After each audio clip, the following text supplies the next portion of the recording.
अस्सलाम वालेकुम। उम्मीद है आप सब लोग खैरियत से होंगे। आज की इस वीडियो में हम बात करेंगे कि शुगर की तशखीस करने के लिए आप कौन कौन से टेस्ट करवा सकते हैं और इन टेस्ट की नॉर्मल और एबनॉर्मल वैल्यूज क्या होती है।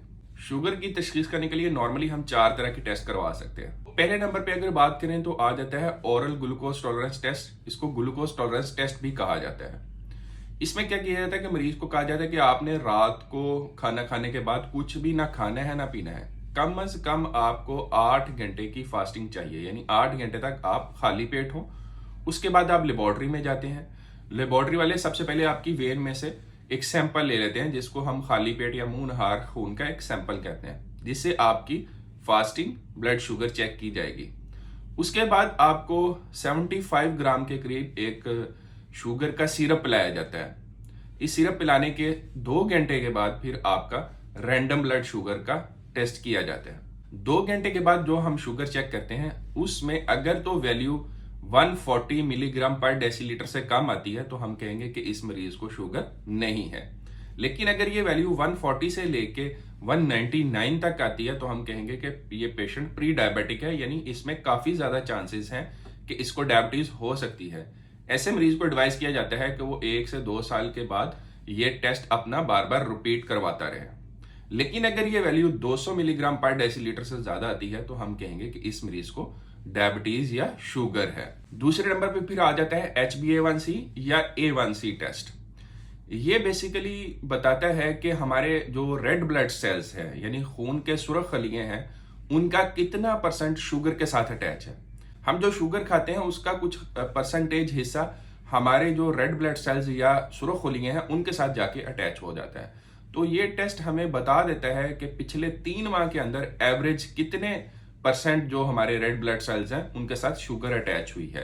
तो इस टेस्ट में भी सिंपल ब्लड का एक सैंपल लिया जाता है, फिर उसको एनालाइज किया जाता है। अगर ये वैल्यू 5.7% से कम आती है तो हम कहेंगे कि इस मरीज को शुगर नहीं है। लेकिन अगर ये वैल्यू 5.75 से 6.4% के दरमियान में आती है तो पेशेंट प्री डायबिटिक है। इसलिए ऐसे मरीजों को एडवाइस किया जाता है कि वो 1 से 2 साल के बाद अपना A1c का टेस्ट लाजमन रिपीट कराएं। लेकिन अगर ये वैल्यू 6.5 या उससे ज्यादा आती है तो हम कहेंगे कि इस मरीज को शुगर है। ये टेस्ट उन लोगों के लिए बड़ा मुफीद है जो कि शुगर की ट्रीटमेंट ले रहे हैं। इसमें हमें पता चल जाता है कि पिछले 3 माह में उनका शुगर का कंट्रोल कैसा रहा है, ताकि वो जो मेडिसिन खा रहे हैं उसको बढ़ाने की या उसको कम करने की जरूरत है, या जो वो दवाई खा रहे हैं वो बिल्कुल ठीक है। तो इस लिहाज से ये बहुत अच्छा है और प्री डायबिटिक्स के लिए भी ये बेस्ट टेस्ट है ये चेक करने के लिए कि क्या कोई ऐसा मरीज तो नहीं है जिसमें फ्यूचर में जाके शुगर होने के चांसेस होते हैं। खासकर वो जिनके पेरेंट्स को शुगर होती है तो उनके अंदर क्योंकि काफी ज्यादा चांस होता है शुगर होने का, तो उनके लिए ये टेस्ट बड़ा अच्छा है कि वो 2 से 3 साल के बाद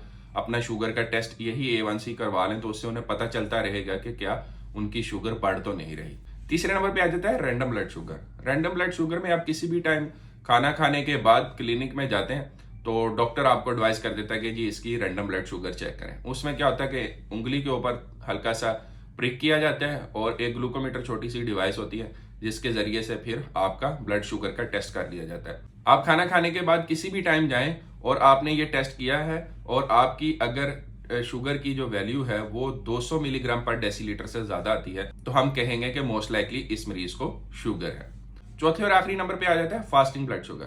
फास्टिंग ब्लड शुगर में हम क्या करते हैं कि मरीज को बताते हैं कि आपने रात से लेकर सुबह तक कुछ भी खाना पीना बिल्कुल भी नहीं है।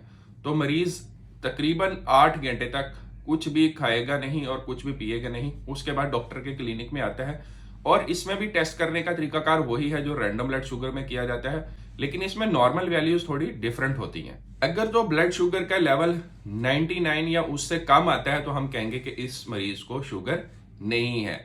लेकिन अगर ये लेवल 100 से लेके 125 तक आता है तो हम कहेंगे कि ये मरीज प्री डायबिटिक है और अगेन वही बात कि उस मरीज में चांसेस हैं कि इसको फ्यूचर में शुगर हो सकती है। लेकिन अगर ये वैल्यू 126 या 126 से ज्यादा आती है तो हम कहेंगे कि ये मरीज डायबिटिक है।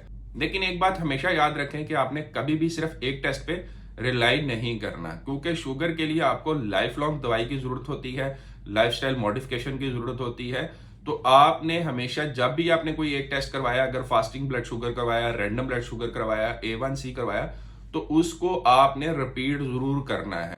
अगर रिपीट टेस्ट पे भी वैसा ही रिजल्ट आता है, अगर ये पता चल जाता है कि आपको डायबिटीज है, तो फिर आपको उसके लिए ऑलमोस्ट लाइफ लॉन्ग ही दवाई लेनी पड़ती है। लेकिन अगर आपका थोड़ा सा मार्जिनल रिजल्ट्स ज्यादा है तो हो सकता है कि आप अच्छी डाइट से, एक्सरसाइज से शुगर के लेवल को नॉर्मल वैल्यूज में लेके आ सकते हैं। तो ये 4 टेस्ट हैं जिनके जरिए से आप किसी भी मरीज के अंदर शुगर की तशखीस कर सकते हैं।